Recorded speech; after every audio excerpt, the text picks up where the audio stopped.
जय हिंद दोस्तों, आपका एक बार फिर से स्वागत है मेरे चैनल A+ में। दोस्तों जैसे कि हमारी टेस्ट सीरीज चल रही थी तो उसमें 2 सेट मैंने करवा दिए हैं, लेकिन बीच में मैं थोड़ा सा उसको रोकना चाहता हूं और आज आपको सिंगल फ्लक्स की तरफ लेके चल रहा हूं। तो सिंगल फ्लक्स में चर्चा करेंगे और उसके माध्यम से कुछ सीखेंगे, ठीक है ना। तो सिंगल फ्लक्स में बहुत कुछ जानने को सीखने को मिलेगा आपको। तो आइए स्टार्ट करते हैं।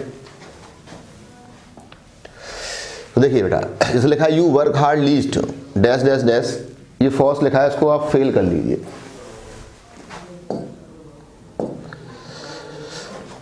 ठीक है ना, फेल। ठीक, तो सिंगल फ्लक्स बहुत ही इंपॉर्टेंट चैप्टर होता है ये आपके लिए। और इसमें सबसे बड़ी बात ये है कि इस चैप्टर करते ही बहुत सारी चीज़ें हमें आ जाती हैं, या यूँ कहें कि बहुत सारी चीज़ें हमें आनी चाहिए, जैसे कि ग्रामर है, वोकैबुलरी है और करेक्ट यूज ऑफ वर्ड्स है। ये तीनों चीज़ जब तैयार होती हैं तब इसको करने में मजा आता है, ठीक है। लेकिन अभी क्या है, इसकी मदद से मैं आपको सिखाऊंगा, ग्रामर भी आप सीखते चलेंगे, वोकैबुलरी भी जानेंगे आप, तो बहुत सारी चीज़ें आपको सीखने को मिलेंगी, ठीक है बेटा। तो आइए देखते हैं, स्टार्ट करते हैं। लिखा है you work hard least you dash dash dash fail, ठीक है। तो पहले हमने देखा यहाँ कंजंक्शन लगा है लीस्ट, ठीक है। तो लेस कंजंक्शन जब भी दिया जाए तो आपको सीधा याद रखना है कि लेस के साथ क्या आता है और क्या नहीं आता है। ये दोनों बातें पता होनी चाहिए, क्या आता है और क्या नहीं आता है। तो लेस के साथ शुड आता है, सीधे सीधे हमें याद होना चाहिए लेस के साथ क्या आता है, शुड आता है। क्या नहीं आता तो आप बताएंगे नॉट नहीं आता भैया, ठीक है। तो लेस के जो बाद क्लॉज लिखा जाएगा, पहले नहीं, लेस के जो बाद में क्लॉज आता है उस क्लॉज में नॉट नहीं आता, ठीक है। तो यू वर्क हार्ड, ठीक है, वो कह रहा है तुम्हें मेहनत करनी पड़ेगी या करनी चाहिए। कहीं ऐसा ना हो, लिस्ट का मतलब होता है कहीं ऐसा ना हो, कहीं ऐसा ना हो कि यू शुड फेल, कि तुम फेल हो जाओ, ठीक, ओके। तो आंसर क्लियर हो गया, ये आपको पता होगा पहले से तभी आप कर पाएंगे। अगर आपको पता नहीं, लिस्ट में शुड आता तो आपको जिंदगी में नहीं कर पाएंगे, ठीक है, वो गलत करके ही आएंगे। तो अब आज के बाद तो पता हो ही जाएगा आपको, आज के बाद तो आप ध्यान रखेंगे कि लिस्ट के साथ क्या आता है, शुड आता है। लिखा mister Sharma has come to my place, तो ये तो एक यूज है, आप इसको उठा के लगा के देख सकते हैं, ठीक है। कह रहा है a good time, a huge time, a long time, a great time. कह रहा आए हैं ना, तो लंबे समय के बाद आए होंगे, उसी की चर्चा हो रही होगी, तो उसके लिए क्या आएगा, अ लॉन्ग टाइम, ठीक है। तो this is the correct answer. चलिए आगे बढ़ते हैं।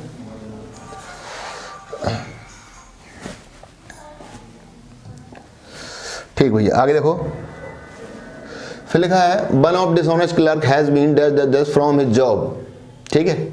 डिसऑनेस्ट क्लर्क्स की बात हो रही है, हैज बीन क्या कर दिया गया उसको, from his job for ever, ठीक है।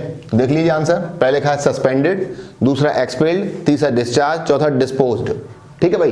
तो 4 ऑप्शन हमारे सामने थे। मैंने कल ही आपसे कहा था कि सबसे पहला काम है ऑप्शन को एलिमिनेट करना, तो सबसे पहले आप उसको एलिमिनेट करिए, कौन सा ऑप्शन नहीं हो सकता, ठीक है। तो वैसे आपने कर तो लिया ही होगा इतनी देर में, तो आप पहले कर लीजिए, देखते ही क्वेश्चन देखते ही आप करने का प्रयास किया करो कौन सा होना चाहिए, है ना। हाँ, तो हो गया, ठीक है। चलिए मैं बताता हूँ आपको, अपना एक पेन कॉपी लेके बैठा करो, उसमें लिखते रहा करो पहले से ही कि इसका बी, इसका सी, इसका ए, है ना। तो आपको जब मैं बताऊँ आंसर तो आपको समय पता पड़ेगा कि मेरे कितने सही गए। तो one of the dishonest clerk has been from his job forever. तो आपको पता है कि जॉब से लोगों को क्या किया जाता है, सस्पेंड किया जाता है। क्या किया जाता है, सस्पेंड। हाँ, तो आप अगर सस्पेंड सोच रहे हैं तो बिल्कुल गलत सोच रहे हैं, सस्पेंड नहीं है। क्योंकि सस्पेंड में क्या होता है, कुछ समय के लिए इंसान को निकाल दिया जाता है जॉब से, थोड़ी बहुत देर के लिए, है ना। मतलब 10 दिन या 15 दिन या 1 महीने, बस इससे ज़्यादा सस्पेंड नहीं हो सकता आदमी। अब ऐसा नहीं जॉब से हमेशा के लिए निकाल दिया गया, तो यहाँ बोला फॉर एवर, हमेशा के लिए जॉब से क्या कर दिया, उसको निकाल दिया गया। तो जॉब से हमेशा के निकालने के लिए अगर कोई वर्ड आएगा तो वो कौन सा आएगा, सस्पेंड तो होगा ही नहीं। तो अगर आप सस्पेंड सोच रहे हैं तो बिल्कुल रॉन्ग है, बिल्कुल गलत है, ठीक है। तो यही गलतियां होती है पेपर में, हम कहते हैं हमारा सही करके आए लेकिन नंबर आते नहीं है। क्यों नहीं आते, क्योंकि हम जो लगा के आते हैं वो होता ही नहीं आंसर। तो यहाँ सस्पेंड तो आंसर बिल्कुल नहीं होगा, ठीक है, क्लियर हो गई होगी। एक्सपेल्ड का मतलब होता है किसी को किसी संगठन से निकाल देना, ऑर्गेनाइजेशन से निकाल देना, तो वो भी नहीं होगा। डिस्पोज के साथ भैया ऑफ आता है, तो ये जरा मेरे ध्यान से देखिए, डिस्पोज्ड ऑफ, ठीक है, या गेट रेड ऑफ, या फिर डिस्पेंस विद,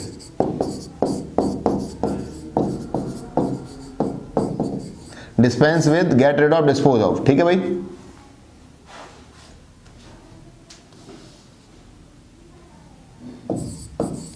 ठीक है, तो डिस्पोज के साथ ऑफ प्रपोजिशन आएगा, गेट रेड के साथ ऑफ आएगा, डिस्पेंस साथ विद आएगा। तीनों का मतलब एक ही है, छुटकारा पाना। क्या मतलब होता है, छुटकारा पाना। जैसे मैं एक एग्जांपल के सहायता से आपको बताना चाहूंगा, जैसे मैंने कहा you should get rid of your lazy servant, तुम्हें अपने जो आलसी नौकर है उससे छुटकारा पाना चाहिए। और सही बात है, आलसी आदमी कौन रखेगा, कोई नहीं रखेगा, सब भगा देंगे। ठीक है भाई, चलो तो ये क्लियर हो गया होगा। तो डिस्पोज के लिए हमें ऑफ चाहिए, ऑफ तो वहां पे है ही नहीं, वहां तो फ्रॉम लगा हुआ है। ठीक है, तो अब यहाँ लगा सकेंगे डिस्चार्ज, एक ही ऑप्शन बचा। तो सबसे अच्छा तरीका होता है पहले एलिमिनेट करिए, गलतियां होने के चांसेस ना के बराबर हो जाएंगे, मतलब होंगे नहीं, समझ लीजिए आप। और अगर डायरेक्ट आंसर आपको पता है तब भी आप लगाएंगे तब भी दिक्कत में जाएंगे। ठीक है, हो सकता है कि कभी कभी हमें लगता है कि आंसर यही होगा, वो गलत हो जाता है। जैसे अभी सस्पेंड लग रहा था आपको, और सस्पेंड आंसर लगाते हैं 100% गलत हो जाता है। ठीक है, और डिस्चार्ज स्पेशली हमने क्या सुन रखा होता है, क्या भ्रांति दिमाग के अंदर कि हॉस्पिटल से डिस्चार्ज करते हैं, तो केवल हॉस्पिटल के लिए नहीं है वो कहीं के लिए भी। ठीक है, मतलब हमेशा के लिए। हॉस्पिटल से इसलिए निकालते हैं कि आप कभी मत आना यहाँ। डॉक्टर क्या उम्मीद करते हैं कि अब आपका इलाज हो गया, अब आप कभी यहाँ पर मत आइएगा। तो यहाँ डिस्चार्ज का मतलब क्या है, हमेशा के लिए, तो वही बोला फॉर एवर। ठीक है बेटा, तो यहाँ पर आंसर हो जाएगा डिस्चार्ज। ठीक है, चलिए आगे बढ़िए। नंबर 4 का आंसर आपने कर लिया होगा, मुझे पूरा विश्वास है। और नहीं कर लिया तो देख लीजिए एक बार। Don't make body contact to the strangers otherwise you may catch dash dash the disease. कह रहा है कि जो स्ट्रेंजर्स है उससे बॉडी कॉन्टैक्ट मत करो। ठीक है, जो स्ट्रेंजर्स है, अजनबी है, उससे बॉडी कॉन्टैक्ट मत करो, कहीं ऐसा ना हो कि तुम्हें जो है कॉन्टैक्ट से, जो छूने वाली बीमारी होती है, छूने से फैल जाती है, ऐसी बीमारी हो जाए। ठीक है, तो पहला ऑप्शन है कॉन्टेजियस, दूसरा है कम्युनिकेटिव, तीसरा है हार्मफुल, चौथा है इन्फेक्शियस। इन्फेक्शियस जैसे कोरोना वायरस, तो कॉन्टैक्ट नहीं, दूर से ही हो जाएगा। कहते हैं 2 गज की दूरी, मास्क जरूरी बोलते हैं ना, तो वो तो 2 गज दूरी से अगर कम दूरी तो भी हो जाएगा कोरोना वायरस। तो वो इन्फेक्शियस तो उससे वैसे हो गया। ठीक है, कम्युनिकेटिव आपको पता है बातचीत के माध्यम से, टीबी है, अगर सामने मुंह करके कोई बोलेगा किसी को टीबी है तो उसको भी हो जाएगी। ठीक है, हार्मफुल तो हानिकारक होता है, तो डिसीज हार्म। अब बात कर रहा है स्ट्रेंजर से टच की, तो टच से फैलती बीमारी उसे कहते हैं कॉन्टेजियस। ठीक है, तो कॉन्टेजियस डिसीज होती है। ठीक है, इससे मिलता जुलता वर्ड होता है कंजेनिटल। क्या होता है, कॉन्जेनिटल, कॉन्जेनिटल। ठीक है, तो कन माने होता है साथ साथ, विद या टुगेदर। जेनेसिस कहते हैं बर्थ को बेटा, तो कॉन्जेनिटल डिसीज होती है बेटा। ठीक है, जन्मजात बीमारी। आप अगर आप इसमें कॉन्जेनिटल डिसीज बोल देंगे तो हो जाएगा जन्मजात बीमारी। अगर आप बोल देंगे ये तो कॉन्जेनिटल लायर है, मतलब जन्मजात झूठा है। ठीक है, तो कॉन्जेनिटल का मतलब जन्मजात। ऐसे एक वर्ड होता है इनेट, INNATE, इनेट क्वालिटी होती है, जन्मजात गुण।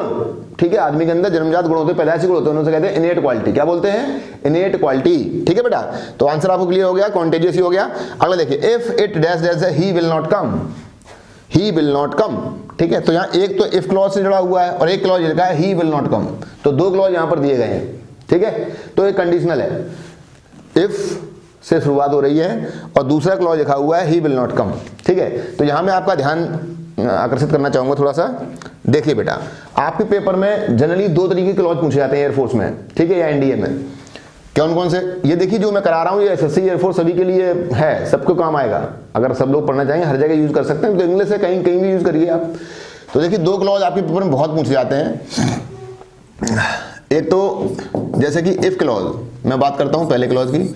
अगर इफ क्लॉज प्रेजेंट में है देन दूसरा क्लॉज फ्यूचर में होगा। एक कंडीशन आपको याद रखनी है, इफ क्लॉज किसमें, प्रेजेंट में, देन दूसरा फ्यूचर में। ठीक है भाई, दूसरी कंडीशन, एक क्लॉज पहली कंडीशन क्या होगी, इफ क्लॉज किसमें, प्रेजेंट में है, दूसरा किसमें होगा, फ्यूचर में होगा। नोट कर लीजिए, इफ क्लॉज प्रेजेंट में, दूसरा किसमें, फ्यूचर में। जैसे मैं कहूं, इसलिए यहां लिखा हुआ है इफ, ठीक है, इट। अब देखिए प्रेजेंट में, तो प्रेजेंट में कौन सा होगा, विल, वुड, ये तो होगा नहीं, और रेन नहीं होगा। इट लगा हुआ है, सिंगुलर होता है ये, तो आपको रेन्स ही बोलना है, इफ इट रेन्स। तो इफ इट रेन्स, ठीक है, आगे होगा ही विल नॉट कम, यदि वर्षा होगी तो वह नहीं आएगा। ठीक है, तो एक तो हो गया ये कि इफ क्लॉज अगर प्रेजेंट में है तो दूसरा किसमें होगा। ठीक है, इसका आंसर ये हो गया, ये कॉन्टेजियस हो गया, ये डिस्चार्ज हो गया। ठीक है बेटा, तो if it rains he will not come, तो इफ क्लॉज अगर प्रेजेंट में है, दूसरा फ्यूचर में होगा। और एक आपको याद रखना है कि अगर इफ क्लॉज हैड में है तो दूसरा वुड हैव में होगा, ये भी आपको ध्यान रखना है। ठीक है बेटा, तो ये दोनों बातें आप ध्यान रखिए, इफ क्लॉज अगर हैड में है, दूसरा वुड हैव में होगा। ठीक है, समझ में आ गया होगा। जैसे मैं कह दूं, if you had worked hard you, तो यहां पर क्या हो जाएगा, वुड पास्ट।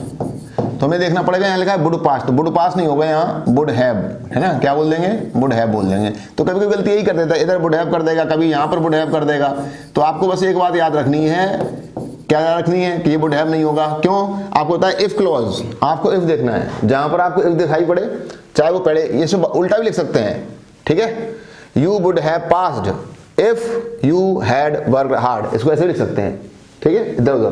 तो ये मत सोचिएगा केवल ऐसे ही शुरुआत में हेड लगाते हैं बाद में वुड हैव लगाते हैं, ऐसा नहीं है। इफ क्लॉज में, इफ क्लॉज वो पहले भी हो सकता है, इफ क्लॉज वो बाद में भी हो सकता है, ठीक है बेटा। चलिए कुछ समझ में आया होगा आपके, आगे बढ़ते हैं।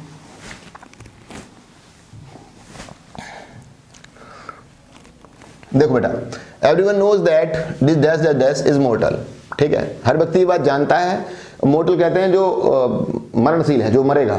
जैसे इंसान है, इंसान के बारे में बात की जा रही, मैन के बारे में बात की जा रही है कि मनुष्य मरणशील है, मतलब जो इस पृथ्वी पर आया है वो जाएगा। समझ लो ये कटु सत्य है, और बिना मतलब में लोग मरे जा रहे हैं, हाँ लड़ाई झगड़े ये वो दुनियादारी कर रहे हैं, और जाना सबको एक दिन, ये सब भूल जाते हैं।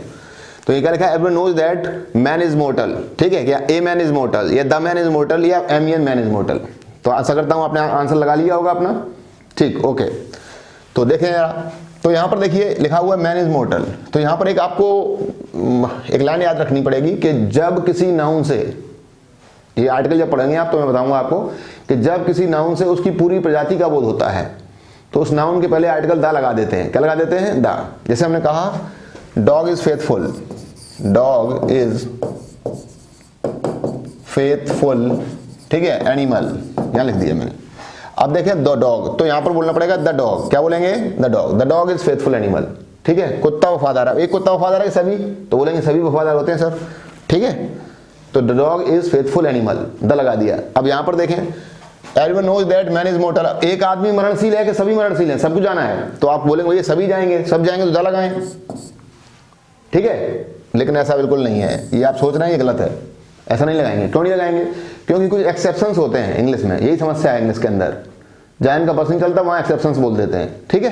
तो man, woman, life, death, science, note करिए, man, woman, life, death, science, ये जब भी आपको दिखाई पड़ेंगे तो उनके पहले आप आर्टिकल दा का प्रयोग नहीं करेंगे, भले ही इनका प्रयोग व्यापक अर्थों में किया गया हो, ठीक है, सभी के लिए किया गया हो। जैसे यहां मैन का बात, सभी मैन की बात हो रही है कि सभी व्यक्ति मरणशील हैं, सभी की बात चल रही है, लेकिन फिर भी हमें दा का प्रयोग नहीं करना है। तो आंसर ए, ठीक है, तो आंसर विल बी ए।